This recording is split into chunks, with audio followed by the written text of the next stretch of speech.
Assalamualaikum warahmatullahi wabarakatuh. Selamat siang sahabat pendengar Jawa Timur. Kembali lagi dalam program Jatim News Today untuk edisi hari ini tanggal 30 Mei 2020 dalam update COVID-19 ya, untuk peta penyebaran COVID-19 di wilayah Provinsi Jawa Timur dan disiarkan serentak di 8 LPPL, Lembaga Penyiaran Publik Lokal Radio Jawa Timur.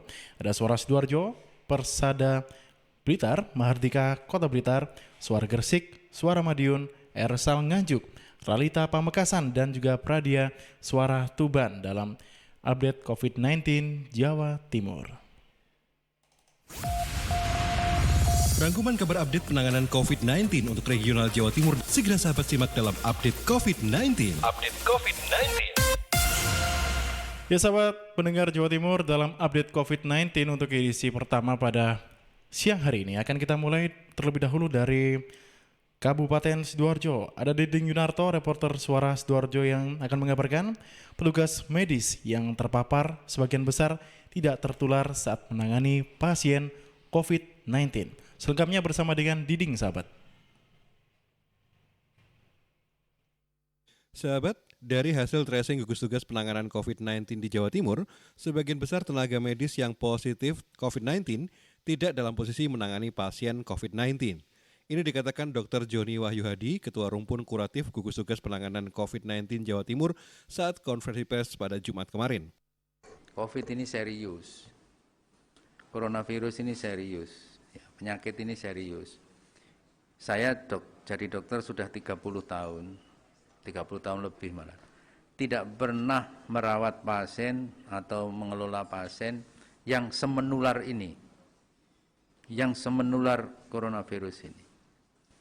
Jadi ini penyakit yang sangat menular, dan sebetulnya pencegahannya tidak terlalu sulit, asal bisa disiplin, ya.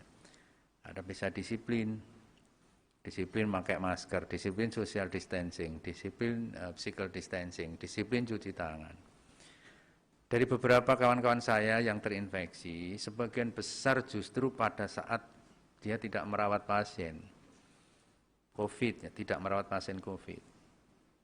Banyak sekali pasien-pasien yang datang tidak ada gejala COVID, tapi dia merupakan carrier. Nah, itu yang menyebabkan menular ke tenaga kesehatan. Di Sutomo, yang saya tahu persis, tidak ada kawan saya yang merawat di ruang isolasi khusus yang tertular. Justru malah mereka imunitasnya naik. Itu dites rapidnya positif yang IgG. PCR-nya negatif, itu yang dicari, kebal malahan. Jadi asal pakai APD dengan benar, dan kita tahu bahwa yang kita layani itu memang betul-betul memerlukan precaution namanya kalau di kita itu yang baik, insya Allah ya kita tidak tertular. Yang paling banyak adalah kawan-kawan saya yang praktek biasa, artinya itu bukan pasien COVID, tetapi orang itu carrier, sehingga precautionnya kurang. Saya Diding Yunarto, Suara Sidoarjo, untuk Jatim News Today. Ya sahabat, baru saja Anda mendengarkan Didi Yunarto, reporter Suara Sidoarjo, mengabarkan petugas medis yang terpapar sebagian besar tidak tertular saat menangani pasien COVID-19. Selanjutnya kita bergeser ke Madiun. Ada Kiki Desilia, reporter Suara Madiun, yang akan mengabarkan pelaksanaan rapid test kepada petugas garda terdepan di kota Madiun. Selengkapnya bersama dengan Kiki Desilia. Tim News Today berhadapan dengan banyak orang, meningkatkan resiko tenaga medis dan karyawan di pusat layanan kesehatan rentan tertular virus corona. Meski telah menggunakan APD secara lengkap, bukan berarti mereka aman. Untuk memastikan hal tersebut, tenaga medis dan karyawan pusat layanan kesehatan menjalani rapid test. Salah satunya di Puskesmas Oro-Oro Ombok, Kota Madiun. 8 orang petugas medis baik ASN, BLUD maupun tenaga upahan menjalani pemeriksaan tersebut. Kasubag TU sekaligus Humas Tim Gugus COVID-19 Puskesmas Oro-Oro Ombok, Dedi Haryono, mengatakan rapid test ini semata-mata dilakukan untuk memastikan para petugas benar-benar sehat. Selain itu, juga sebagai langkah pendeteksian awal dari pencegahan dan penularan COVID-19 di Kota Pendekar. Sebagai informasi sahabat, data dari dashboard.madiunkota.go.id, persebaran COVID-19 di Kota Madiun pertanggal 29 Mei sebanyak 1.318 orang dengan resiko. Dengan rincian, 1.138 selesai pemantauan, 117 orang tanpa gejala, 92 orang selesai pemantauan, 68 orang dalam pemantauan, 66 orang selesai pemantauan dan sembuh, dan 2 orang positif COVID-19. Saya Kiki Desilia untuk Jatim News Today. Sahabat, baru saja Anda mendengarkan laporan dari Kiki Desilia terkait dengan rapid test kepada petugas garda terdepan di Kota Madiun yang sudah dilaksanakan ini. Kabar dari Kota Pendekar ya sahabat ya. Selanjutnya kita bergeser ke Nganjuk. Ada Agustin Merdekawati dari RSL Nganjuk yang mengabarkan sempat dipulangkan PDP asal Paci saat ini ternyata berstatus positif. Selengkapnya bersama dengan Agustin Merdekawati. Seorang pasien dalam pengawasan atau PDP asal Pace yang sempat diperbolehkan pulang usai menjalani perawatan di RSUD Nganjuk kembali dievakuasi kemarin. Pria berusia 39 tahun diisolasi setelah hasil tes swab-nya dinyatakan terkonfirmasi positif corona. Pria tersebut sebelumnya memiliki riwayat perjalanan dari Tangerang saat pulang ke rumahnya di Pace pada pertengahan bulan Mei 2020 mengeluh sakit panas dan lemas. Yang selanjutnya pasien dirawat di RSUD Nganjuk. Kepastian dirinya terpapar virus corona diketahui setelah hasil tes swab-nya kemarin keluar. Statusnya berubah setelah hasil swab keluar di hari ini. Dikatakan Ketua Tim Penanggulangan Virus Corona RSUD Nganjuk, Dr. Maibudi Prasetyo SPP, dengan penambahan 1 pasien positif corona tersebut, total ada 29 pasien positif COVID-19 di Kabupaten Nganjuk. 9 orang diantaranya dirawat di RSUD Nganjuk. Dijelaskannya, selain pasien terkonfirmasi positif, total ada 29 pasien terkait corona yang dirawat di rumah sakit. Sebanyak 4 pasien lainnya di kategori orang dalam pemantauan atau ODB, dan 16 pasien dalam pengawasan atau PDB. Juru bicara gugus tugas percepatan penanganan COVID-19 Dr. Hendrianto yang dikonfirmasi tentang penambahan 1 pasien positif corona mengatakan pihaknya masih berkoordinasi dengan Provinsi Jawa Timur. Data yang terkonfirmasi masih sama dengan hari sebelumnya, belum ada perubahan, masih 28 kasus. Data dari gugus tugas hanya ada penambahan 3 orang PDB, yakni 2 perempuan berusia 46 tahun dan 78 tahun yang sempat dievakuasi pada hari Rabu 27 Mei 2020. 2 orang yang merupakan satu keluarga dan melakukan kontak erat dengan pasien positif corona ke-25 berstatus PDB. 1 PDB lainnya adalah laki-laki berusia 55 tahun, pria yang saat ini diisolasi di Rumah Sakit Bayangkara juga ditetapkan sebagai PDB. 3 PDB tambahan sama sekali tidak memiliki keluhan. Untuk jumlah PDB di Nganjuk ini sebanyak 78 kasus. Hendri menyebut untuk sementara tidak ada perubahan, jumlah ODB tetap 88 kasus, demikian pula OTG yang berjumlah 825 kasus, belum ada tambahan hasil tracing. Dari Agustin Merdekawati, Suara Anjuk Ladang. Sahabat, baru saja Anda mendengarkan Agustin Merdekawati ya dari RSL Nganjuk yang mengabarkan tadi sempat ada pasien yang dipulangkan statusnya PDP ternyata saat ini berstatus positif COVID-19. Selanjutnya kita bergeser ke kota kelahiran Presiden pertama Republik Indonesia. Kali ini ada Kirana Nisa dari Mahardika Kota Blitar yang mengabarkan mulai pekan depan gugus tugas COVID-19 Kota Blitar larang pedagang pasar tradisional berjualan jika tidak memakai masker. Selengkapnya bersama dengan Kirana Nisa. Sebagai langkah percepatan penanganan virus corona, Gugus Tugas Percepatan Penanganan COVID-19 Kota Blitar memperketat penerapan protokol kesehatan di pasar tradisional. Hakim Sisworo, Sekretaris Gugus Tugas Percepatan Penanganan COVID-19 Kota Blitar, saat dikonfirmasi Jumat 28 Mei 2020 mengatakan, sampai saat ini pemerintah Kota Blitar tetap mengizinkan pasar tradisional beroperasi, namun penerapan protokol kesehatan harus diperketat. Semua pedagang wajib memakai masker, jika tidak maka tidak diperbolehkan jualan. Hakim menyebut mulai pekan depan akan melakukan sidak pedagang yang tidak memakai masker di pasar tradisional. Di samping itu, Gugus Tugas Penanganan COVID-19 Kota Blitar juga akan memberlakukan physical distancing dengan cara menerapkan pasar ganjil genap di pasar tradisional, yaitu di Pasar Templek. Pasar ganjil genap ini sistemnya pedagang berjualan secara bergantian untuk mengurangi kerumunan. Pedagang yang memiliki lapak dengan nomor ganjil berjualan pada tanggal ganjil, dan sebaliknya pedagang dengan lapak nomor genap berjualan pada tanggal genap. Hakim menyebut sudah memberikan sosialisasi ke pedagang, bahkan penomoran lapak sudah dilakukan. Pasar Templek itu akan diberlakukan sistem ganjil genap. Artinya tanggalnya ganjil maka yang jualan yang punya lapak ganjil. Demikian juga sebaliknya. Hakim menambahkan ada rencana melakukan rapid test massal secara acak di toko modern dan kafe. Ini dilakukan pada toko modern dan kafe yang beroperasi tapi belum menerapkan protokol kesehatan pencegahan penyebaran virus corona. Kirana Nisa, Mahardika FM.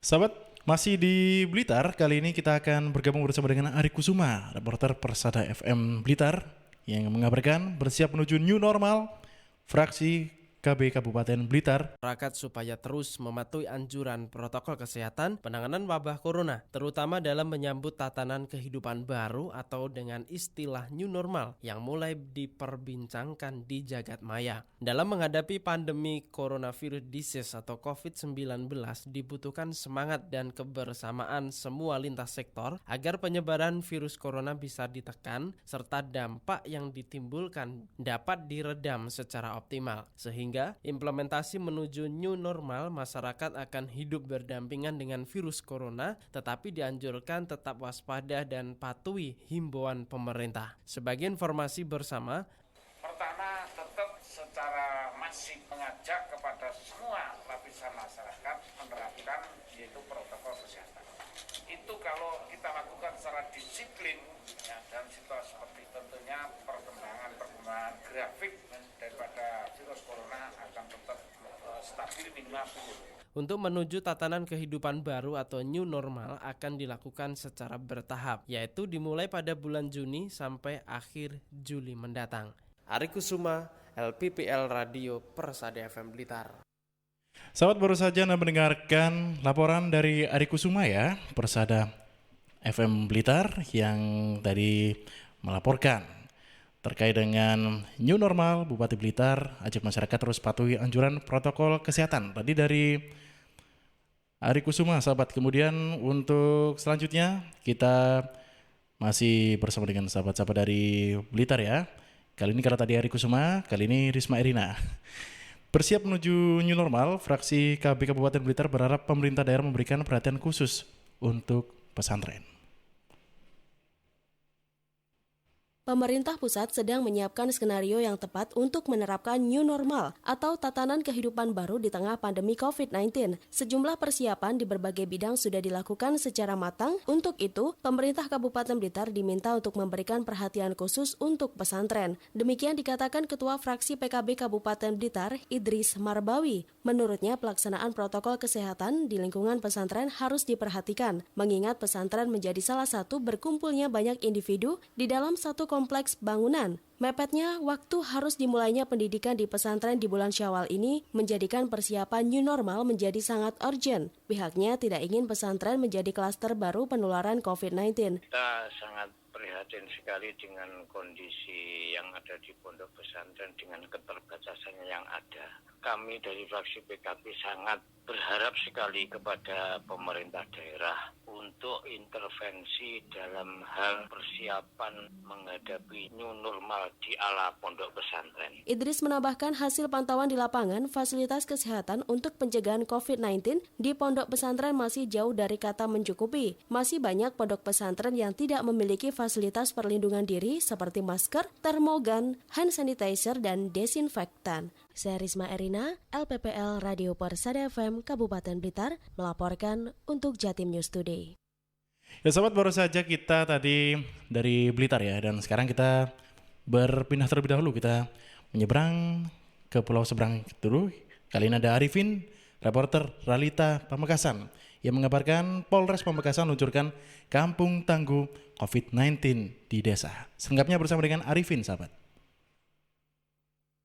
Kepolisian Resort Polres Pamekasan membentuk Kampung Tangguh COVID-19 di 3 desa untuk 3 kecamatan. Pembentukan Kampung Tangguh ini telah resmi diluncurkan oleh AKBP Joko Lestari, Kapolres Pamekasan bersama Forkopimda Kamis 28 Mei 2020 siang kemarin. Adapun 3 desa yang diluncurkan Kampung Tangguh COVID-19 saat ini di Desa Bulangan Barat, Kecamatan Pegantenan, kemudian Desa Bileen, Kecamatan Propo, dan Kelurahan Kanginan, Kecamatan Kota Pamekasan. AKBP Joko Lestari menyampaikan keberadaan Kampung Tangguh COVID-19 untuk memberikan pemahaman kesadaran akan pentingnya hidup bersih dan sehat bagi seluruh masyarakat dari tingkat RT RW, sekaligus menumbuhkan kesadaran mereka semakin meningkat dan patuh terhadap himbauan pemerintah, sehingga penyebaran virus corona di bumi Gerbang Salam segera berlalu. Dengan adanya pembentukan Kampung Tangguh ini